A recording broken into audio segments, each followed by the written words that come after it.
Pregunta 37. Esta pregunta me gusta muchísimo. ¿Ya? Ya.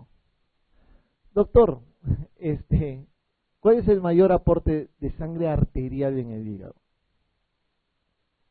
De sangre arterial en el hígado. O sea, más fácil de arterial en el hígado. ¿Cuál será? Sí, la arteria hepática, ¿no, doctora? ¿Está de acuerdo? Es cierto, esa es la disyuntiva. Tan fácil no se lo podrían poner. Es cierto, el mayor aporte de sangre arterial del hígado es la vena porta. ¿De acuerdo? El 70% de sangre arterial del hígado lo da la vena porta. El 30% lo da la arteria hepática. ¿De acuerdo? Miren, si ustedes se dan cuenta, se basa en esto. Miren el tamaño de la vena porta y miren el tamaño de la arteria hepática. ¿Sí? Ambos recuerden que vienen después de la circulación esplácnica, por eso termina llegando sangre arterial principalmente acá, tanto por la vena porta como por la arteria hepática. Por calibre, la vena porta es de muchísimo mayor aporte, ¿no es cierto? Por eso termina acá en los sinusoides hepáticos y luego termina nuevamente en la vena. ¿De acuerdo? Entonces, el dato importante y el secreto precisamente es eso. Todo el mundo cree que al decir sangre arterial oxigenada, estás hablando de una arteria común y corriente, como es lo usual, ¿no? Pero en este caso, en el hígado, el mayor aporte de sangre arterial lo da la vena porta. ¿De acuerdo? No lo olviden, por favor. Esta es una pregunta del año pasado. Y si quieren, se pueden basar viendo también esto. La triada portal está conformada por la vena porta. ¿Y por qué más? A ver, doctor, ¿usted cuál le parece? Triada portal, ¿no? La triada portal tiene tres cosas. Una vena porta, ¿y qué más tendrá? Yo sé que se van a quedar con dos siempre, ¿no? Hay dos con las que siempre dudan, que son ¿cuál? La C y la D, ¿no es cierto? ¿Sí? Porque las demás no tienen ligamento hepatodenal, no tienen nada que ver. Entonces, se darán cuenta que normalmente la triada va a tener tres cosas, una arteria, una vena y un sistema portal, no es un sistema de conductos, ¿no es cierto?, biliares. Pero ojo, ¿qué será? ¿Arteria hepática, vena porta y conducto colédoco? ¿O vena porta, arteria hepática y conducto biliar? ¿O son lo mismo? ¿O está mal planteado? La mayoría piensa, y les aseguro que la gran mayoría piensa esto, que la triada portal es esto, ¿sí? La mayoría piensa que es vena, arteria y colédoco, ¿sí? Hay una gran mayoría de personas que piensan que es eso. Sin embargo, la triada portal es un hallazgo histológico, no es un hallazgo estructuralmente macroscópico. Por consiguiente, la forma correcta de plantear esta pregunta, pues es una pregunta muy trucada para tratar de confundirlos. Es muy trucada, o sea, tiene un secreto. La forma correcta de expresar eso de la triada portal es que está formada por ramas de la vena porta, por ramas de la arteria hepática y por conductos biliares, que son ramas del colédoco finalmente. ¿Por qué? Porque realmente, al ser esta la respuesta a la D, esto es lo que forma una triada portal. Esto es un hallazgo histológico. Y la triada portal es esta: vena porta, o sea, sus ramas pequeñitas, el conducto biliar, que son ramas biliares muy pequeñas de lo que fue el colédoco en un momento, y de la arteria hepática con sus ramas pequeñas, ¿sí? No confundan eso, eso es una triada portal, ¿sí? Es un hallazgo netamente histológico, no es un hallazgo macroscópico, como creen algunas personas. Si esto es la triada portal, ustedes tienen que saber qué cosa es un acinoportal, ¿de acuerdo? La definición del acinoportal es también una zona que está entre dos venas centrolobuliares y dos triadas portales, ¿de acuerdo? Entre dos venas centrolobuliares y dos triadas portales. Eso es un acinoportal. No confundan tampoco con lo que es un lobulillo portal, que es una zona triangular que está entre tres venas centrolobuliares y tiene al medio una triada portal. Esas tres cosas histológicas les pueden agarrar en algún momento en un examen. Y tienen que saber esas tres definiciones. ¿Qué es una tríada portal? ¿Por qué está compuesto? Ya saben, vena porta, arteria hepática y conducto biliar, no colédoco, ojo. ¿Qué es un asino portal? La zona que está entre dos venas centrolobulillares y dos tríadas portales. ¿O qué es un lobulillo portal? Que es lo que está entre tres venas centrolobulillares y tiene una tríada portal en el medio. ¿Ya? Pregunta 39. No es característica de la absorción de sodio a nivel del colon. Ok. Esta es una pregunta muy poco, realmente es de las preguntas menos preguntadas. Esto solamente lo he visto en un examen MIR, pero necesito enseñarles porque tienen que saber el mecanismo del sodio fundamentalmente para algunas preguntas. Dice acá, no es característica, se realiza por gradiente eléctrico, no se acompaña de intercambio de cationes, entra a través de canales de membrana apical, es bombeado fuera a través de la membrana vasolateral por una sodio, potasio, ATPasa. Doctores, todos son realmente características. Van a ver que existe 4 formas de que ingrese el sodio dentro de la célula, ¿no? Y ahora es lo que les voy a mostrar en un momento. El sodio entra desde la luz normalmente al enterocito por estos 4 mecanismos. Miren, uno es por difusión pasiva, o sea, entra por difusión pasiva, así como también puede entrar por un cotransporte. O sea, existen varias formas de que entre el sodio dentro de la célula. Uno es por difusión pasiva a través de sus canales de sodio. Otro es por cotransporte con glucosa o aminoácidos. Otro es por cotransporte con cloro y otro por intercambio hidrogenado. Tiene muchas formas de entrar. ¿Cuál es la más importante? Se van a dar cuenta en un momento que es esta, el cotransporte con glucosa. Cuando un bebé tiene mucha diarrea y se empieza a deshidratar y está muy deshidratado, ¿cuál es el tratamiento? Si es que no está chocado, obviamente, ¿darle qué? Sales de rehidratación oral, que están compuestos por, es una pregunta del último examen, creo que porque estaba compuesta las sales de rehidratación oral. ¿Qué tiene? Sodio, potasio, glucosa, ¿no? Tiene glucosa. ¿Por qué? Porque el sodio con la glucosa hacen sinergia y entran juntos. Entonces, aparte de reponer todos los electrolitos que tienes, la glucosa y el sodio funcionan fisiológicamente para eso. Por eso, más fácil. Eso es la parte científica, ¿no?, de la sal de rehidratación oral.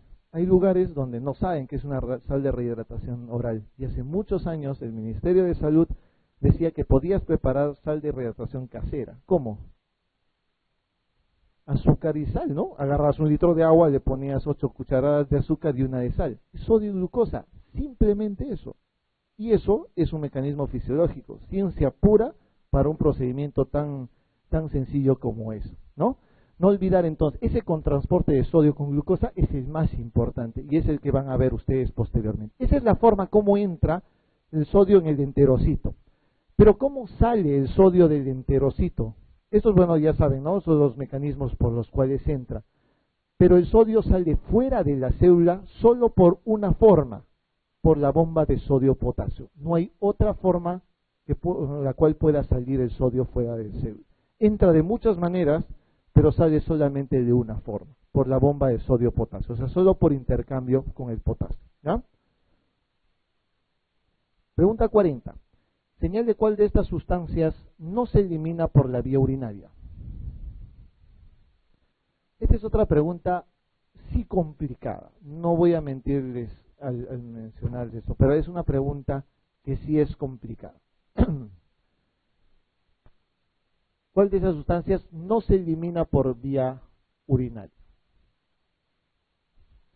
¿La bilirrubina directa se elimina por vía urinaria?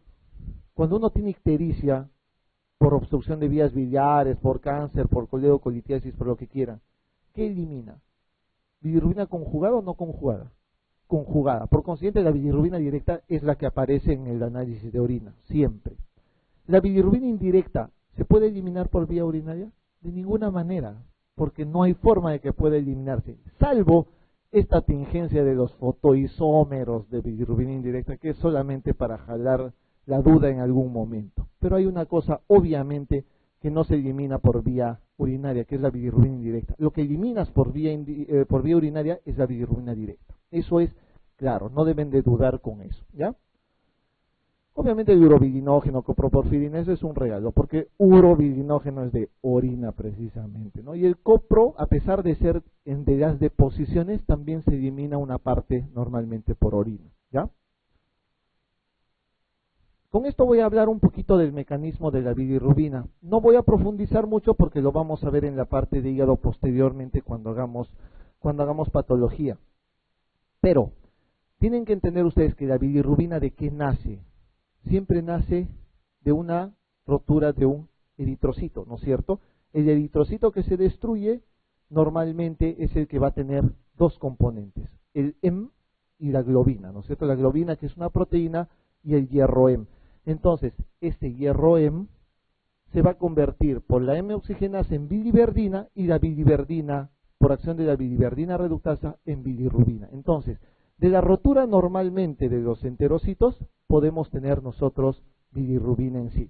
Un ejemplo claro: estoy deprimido, me voy a 200 kilómetros por hora en mi moto, ¿no? Sin frenos, por la Costa Verde, y me estampo de alma contra un cerro. Dios no quiere que me muera, porque mala hierba nunca muere, me estrello, tengo hematomas por todo el cuerpo, ¿no es cierto? El hematoma que implica destrucción y rotura de eritrocitos, ¿no es cierto? Por consiguiente, ¿qué se llevará en un paciente que tiene este tipo de lesión? ¿Qué tipo de bilirrubina?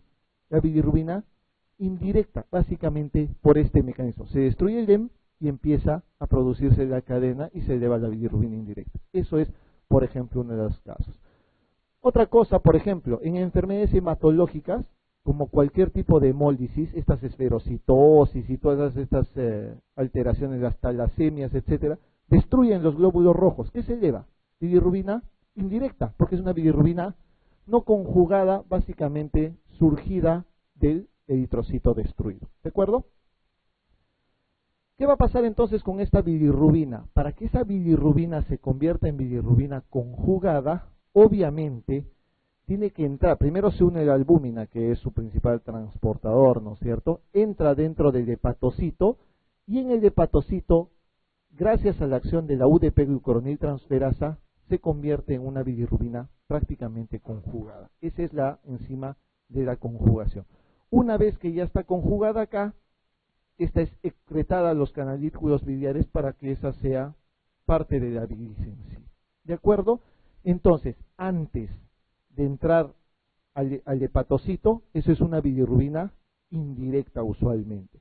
Después de entrar en el hepatocito y conjugarse con la UDP-glucuroniltransferasa, se convierte en una bilirrubina directa o una bilirrubina conjugada en este caso. ¿De acuerdo?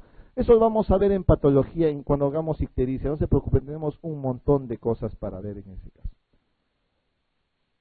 La lipasa sérica se produce en todos los órganos siguientes menos en uno. Esta es una pregunta bien difícil, porque para empezar, les he dicho, ¿dónde se produce la lipasa? En el páncreas, ¿no es cierto? En páncreas ni siquiera está el páncreas ahí. O sea, más difícil no se lo pueden poner. El lugar principal de producción de lipasa es páncreas. Ahora la pregunta es, la lipasa sérica se produce en todos menos en uno, o sea, hay 4 en donde sí se producen y 1 donde no. Esta pregunta, si no la han leído jamás, nunca la van a poder resolver. Es muy, pero muy compleja. Pero se las pongo acá. Básicamente, el tracto gastrointestinal es un lugar donde puede haber producción de lipasa en menor cantidad que en el páncreas, como en otros órganos como en la faringe, el intestino y en el vaso. Inclusive se ha descrito en lugares como el riñón, donde también hay producción de lipasa sérica, en escasa cantidad, pero hay.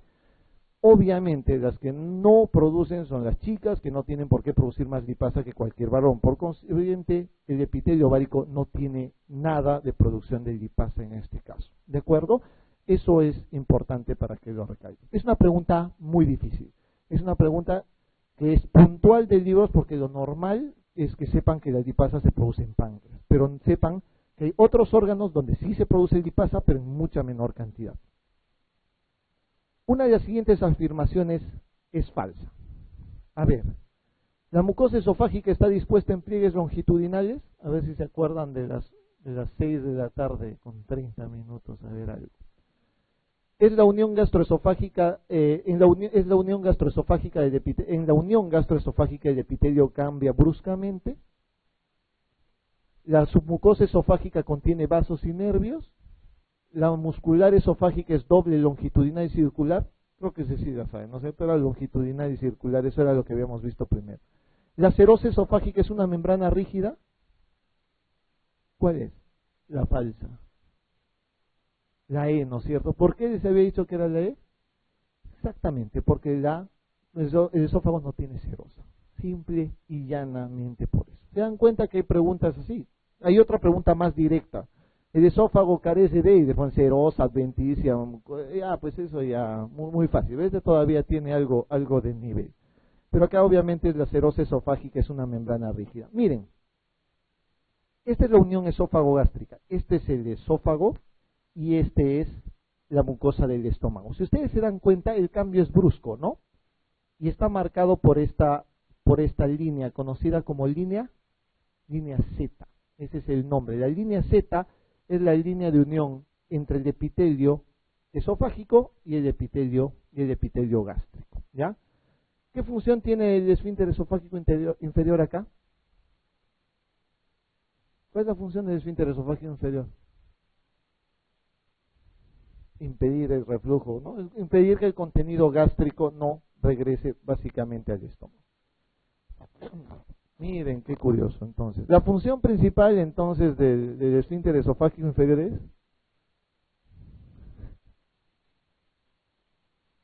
¿permitir que el ácido del estómago pase al esófago? No. ¿Mantener la comida en el esófago para digestión? Jamás, ¿no? ¿Impedir el reflujo del contenido gástrico? Sí, pues producir ácido clorhídrico no. Y contener placas de Peyer no, eso lo tiene el intestino delgado. Y es una pregunta muy fácil, ¿no? Ya saben, así es la mucosa del esófago, sin serosa, por favor, sin serosa. Pregunta 44. La secreción de ácido en la célula parietal gástrica se lleva a cabo por una tepeasa específica que intercambia hidrogeniones del citosol. ¿Por qué? ¿Se acuerda? Al final, ¿por qué cambiaba el hidrógeno al final en la célula parietal cuando se produce el ácido clorhídrico? Sí, ¿no es cierto? Por eso se llama la bomba de protones o la bomba de hidrógeno con potasio. Entonces, esa pregunta es regalada, es muy fácil para ustedes, ¿no? Pregunta 45. Señale la respuesta verdadera. Con esto vamos a llegar a la parte final. Ya hemos tocado digestión, perdón, lo que es motilidad, lo que es secreción, lo que es absorción, y en esta yo creo que media hora vamos a acabar lo que es la parte de absorción, ¿ya? Lo que es digestión y absorción en sí. Dice acá, marquen la verdadera. Los carbohidratos son digeridos inicialmente en el intestino gracias a la acción de la amilasa. La amilasa actúa sobre la amilosa, por favor, pongan, me he vuelto medio turco acá, sobre la amilosa reduciéndolo en dextrinas límites. Nadie dice que es una dextrina límite, sino los carbohidratos son absorbidos por los enterocitos como monosacáridos. La lactasa convierte la lactosa en 2-galactosas, o la glucosa entra en el enterocito a través del GLUT5. Ok. Doctores, cuando hablemos de digestión y absorción, voy a hablar de 3 componentes principales. Carbohidratos, que es lo primero que voy a tocar acá. La segunda parte, que es proteínas. Y la tercera parte, que es lípidos. Carbohidratos y proteínas es muy, pero muy fácil. Y obviamente voy a cerrar con broche de oro para meterles el mazazo con lípidos, porque lípidos es mucho más complejo. Pero obviamente voy a tratar de hacerlo lo más fácil posible. Pero sí tiene un mecanismo más complejo que el que van a ver a continuación. Para empezar, ¿cuál es la idea de que uno consuma carbohidratos? ¿Que se produzca qué? Que se produzca glucosa, ¿no es cierto? Para formar energía posteriormente. Por el consiguiente, ¿recuerdan cómo se llamaba cuando se producía glucosa por compuestos que no son carbohidratos? Neoglucogénesis o gluconeogénesis, ¿no es cierto? Muy bien, eso ya lo han aprendido bien. Entonces, ustedes tienen que recordar que toda persona que come carbohidratos, la única forma de que ese carbohidrato sea absorbido es de una sola forma, como un monosacárido. No hay otra forma de que un carbohidrato sea absorbido dentro del enterocito. No hay ninguna otra forma. Es decir, ¿un disacárido se puede absorber por el enterocito? No. ¿Un trisacárido, tetrasacárido pueden? No, no pueden. ¿De acuerdo? La única forma que el carbohidrato entre en el enterocito es como monosacárido. Es decir, como una glucosa, como una fructosa, como una galactosa, como lo que ustedes quieran, pero solamente como monosacárido. No hay otra forma de que ingrese. Fundamentalmente como glucosa. Entonces, ahí es donde arranca todo eso. Segundo, cuando uno empieza a comer, a masticar un alimento, ¿dónde se produce primeramente la digestión de carbohidratos? ¿Dónde hay? Boca, esófago, estómago, intestino, ¿dónde se produce la primera parte de la digestión? En la boca. ¿Cuál es la enzima que funciona en la digestión de los carbohidratos? Amilasa. ¿Existe amilasa salival? Por supuesto. ¿Existe amilasa pancreática? Por supuesto, ¿no es cierto? Entonces, ¿dónde arranca normalmente la digestión de carbohidratos? En la boca, siempre, gracias a la amilasa salival. Ese es el punto que tienen que tener en consideración.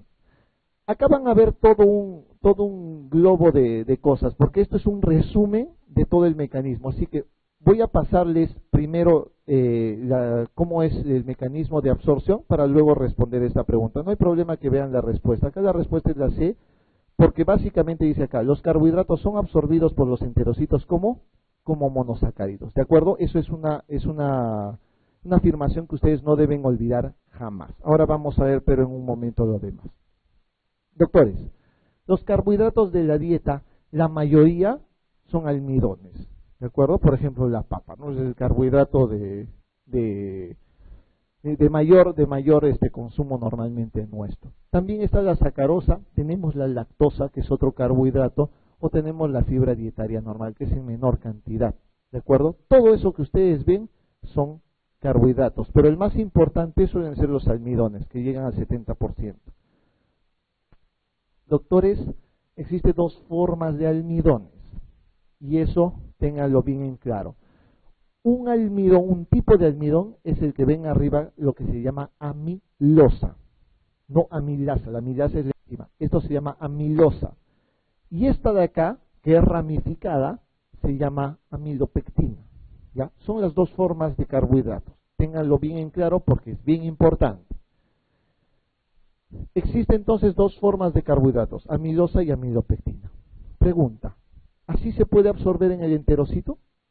No, jamás. ¿Cómo se absorbe en el enterocito? Solamente así, monosacárido, monosacárido, nada más. Solo es la única forma. Entonces, todo ese almidón tiene que degradarse durante todo el proceso de digestión. Entonces, la amilosa y la amilopectina, el primer lugar donde empieza la digestión de ellas es en la boca. Entonces, la amilasa salival va a empezar a cortar y degradar todos esos almidones. Esta amilosa se corta en segmentos mucho más pequeños y cuando tiene 3 glucosas se llamará maltotriosa. Cuando tiene 2 se llamará, por ejemplo, maltosa. ¿De acuerdo? Eso es lo que hace la amilasa, empezar a cortar y degradar la amilosa. La amilopectina, por su parte, este enlace que ustedes ven acá ramificado, no se puede cortar por la amilasa. ¿De acuerdo? No lo pueden cortar por la amilasa. Por consiguiente, formará cadenas más pequeñas ramificadas y estos se llamarán dextrinas límite. Entonces, esos cortes pequeñitos de amilopectina dados por la amilasa se llamarán dextrinas límites. ¿De acuerdo? Eso es lo que pasa normalmente en la boca. Doctores, ¿así se puede absorber los carbohidratos? Vuelvo a decir que no, ¿no es cierto? Se han dividido en segmentos más pequeños, pero la respuesta todavía es no. O sea, no se puede absorber todavía como es. ¿De acuerdo? ¿Dónde pasa entonces todo esto? Esto llega al estómago y pasa al intestino. Y en el intestino va a existir las enzimas que están en el borde en cepillo, ¿no? Las enzimas que están por encima del enterocito. Esas son las enzimas que degradan o digieren finalmente lo que son esos carbohidratos pequeñitos. a mencionar, más fácil no puede ser. La maltasa, ¿qué cosa degradará? La maltosa. La lactasa, ¿qué degradará? La lactosa. La trealasa, la trealosa. La sucrasa, la sucrosa. Y la alfa-dextrinasa, las dextrinas límites, ¿no es cierto? Esas son las enzimas del borde en cepillo. Y estas enzimas del borde en cepillo son las que terminan convirtiendo todos esos compuestos pequeñitos en simplemente monosacáridos. Veamos eso acá. Por ejemplo, tenemos una maltosa o una maltotriosa. Entonces, ¿quién actuará sobre esa maltosa o maltotriosa? Como por ejemplo acá, miren. Tenemos esta maltosa o esta maltotriosa. ¿Quién actuará sobre ellas? La maltasa. ¿Y qué va a pasar con ellas? Lo va a degradar en glucosas y de esas glucosas van a entrar dentro del enterocito. Así se absorbe dentro del enterocito. La lactosa, ¿por qué está compuesto? Por una glucosa y una galactosa. La lactosa tiene que ser degradada ¿por quién? Por la lactasa. La lactasa va sobre la lactosa y lo convierte en una glucosa que es monosacárido y se absorbe, y una galactosa que es monosacárido y se absorbe. ¿Se dan cuenta o no? Así se absorben los enterocitos. Pregunta del millón, ¿qué es la intolerancia a la lactosa? Es una falta precisamente de esa enzima. ¿De qué enzima? De la enzima llamada lactasa. Por consiguiente, ahora se darán cuenta muy fácilmente en qué consiste una intolerancia a la lactosa. Al no haber lactasa, ¿qué va a pasar con la lactosa? Va a seguir bailando acá en el enterocito, encima del enterocito, porque no se puede absorber. Como no se puede absorber, va a ser una sustancia osmótica que va a seguir avanzando y jalando ¿qué? Agua. Por consiguiente se va a producir ¿qué? Diarrea. Y por consiguiente, cuando llega donde las bacterias, estas la degradan y hay distensión abdominal. ¿Ya? Entonces, eso es una intolerancia de lactosa. Eso es básicamente fisiología aplicada a la parte clínica. Pero se dan cuenta ahora cuál es el mecanismo fundamental, ¿no es cierto? No olviden entonces eso, las enzimas del borde en cepillo terminan degradando estos compuestos pequeñitos para que puedan ser absorbidos como monosacáridos.